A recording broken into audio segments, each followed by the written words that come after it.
What are Chinook winds? In the cold winter months of regions east of the Rocky Mountains, a strong, dry, warm wind sometimes blows from the mountains across the land.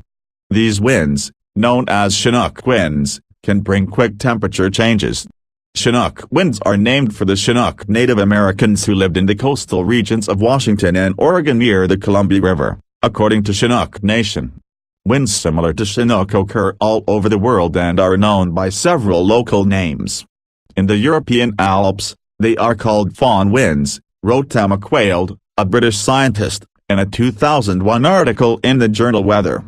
In Central Asia, they are Afghanate. In the Andes of South America, these winds are called Welge, and in Southern California, they are known as the Santa Ana winds.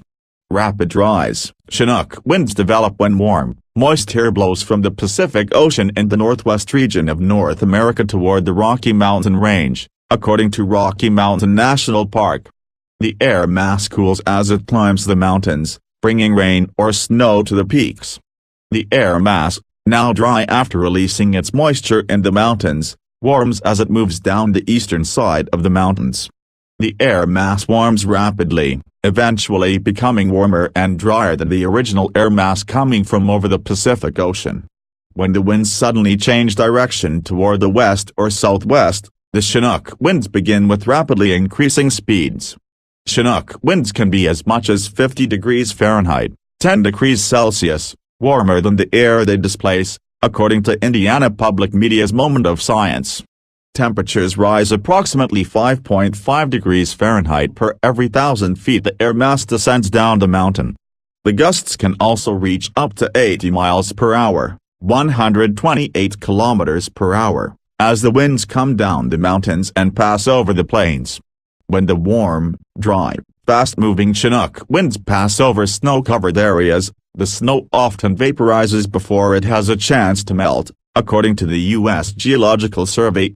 According to the weather doctor, the winds can easily vaporize a foot of snow within hours. Because of this, Chinook winds are often known as the snow eaters.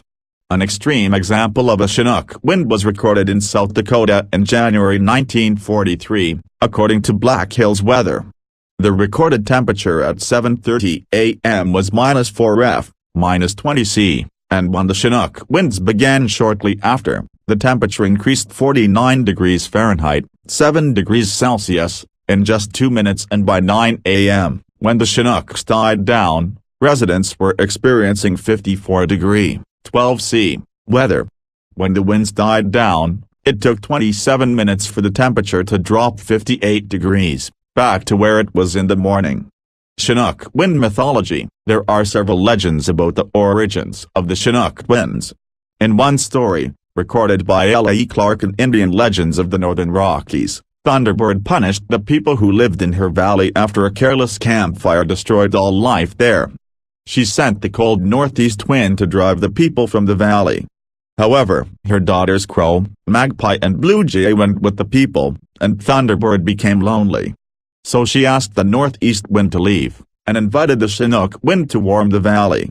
Life returned, as did the people and Thunderbird's daughters. Thunderbird asked Blue Jay what she could give to her to show her gratitude. "In the future, dear mother," Blue Jay said, "do not get so angry. It is not right that the considerate people should suffer for the offenses of the careless." So, the northeast wind returns to the East Pass each winter to remind us to live a thoughtful life, but he always returns to his home when the Chinook wind comes back to stay in the spring. Another story, from Myths and Legends of British North America and recorded by Catherine Berry Judson, involved two brothers, Fox and Hare, and their journey to bring warmer weather to their people who lived in very cold conditions. The brothers traveled south to the land where people lived in sunshine and warmth, and they released the Chinook wind from a bag and it flowed to the land of the cold, bring warmth and new life to the region. Effects of Chinook winds. Chinook winds can also have a devastating effect on vegetation. Soil can lose its moisture and its mass as water and soil are carried away by the high-speed winds, according to Mountain Nature. Trees and other plants may wake up from their winter hibernations early only to become dehydrated if they survive the rapid temperature fluctuations. and while the Chinook winds can melt the snow, uncovering grass for grazing animals, they can also melt the insulation provided by the snow that is protecting hibernating animals, according to Mountain Nature. There have also been incidences of cattle coming down with illnesses, and some cattle have been electrocuted after wire fences became electrified due to strong positive electrical charges in the air. According to the weather doctor, fire risk increases with the Chinook winds because of the heat and arid conditions. The slightest spark can cause a major wildfire. 2 fires in the same area around Boulder County, Colorado, burned 19 years apart and both were fueled by the Chinook winds, according to Boulder County. The first Oldie-stage fire in 1990, fanned by 80-mile-per-hour winds, burned about 3,000 acres, 1,214 hectares, destroying 15 buildings and damaging many others. The second Oldie-stage fire in 2009 also burned about 3,000 acres while being fueled by 60-mile-per-hour winds. Several buildings were destroyed and many others threatened. Chinook winds and health. Chinook winds have been blamed for increases in several medical conditions including migraines, strokes, and even sudden infant death syndrome. But the research has not resulted in clear evidence of a correlation. Migraines. Several studies have attempted to correlate migraine occurrences with the Chinook winds. In a small study in 1992, published in the journal Headache, researchers analyzed the diaries of 13 migraine patients in Calgary, Alberta. The probability of migraines was slightly greater on days with Chinook weather than on days without Chinook wind, and older patients were more likely to get migraines on those days. In 2010, one of the authors of the Calgary study, W.J. Becker, discussed other studies in an article in the journal Cephalalgia. Becker noted that many studies have shown little to no statistical correlation. Becker, however, does think there may be a correlation but there is great difficulty in proving statistical correlations. Becker gives several reasons to support his claim, including multiple migraine triggers, a single versus several triggers leading to a migraine, weather-related factors, and timing.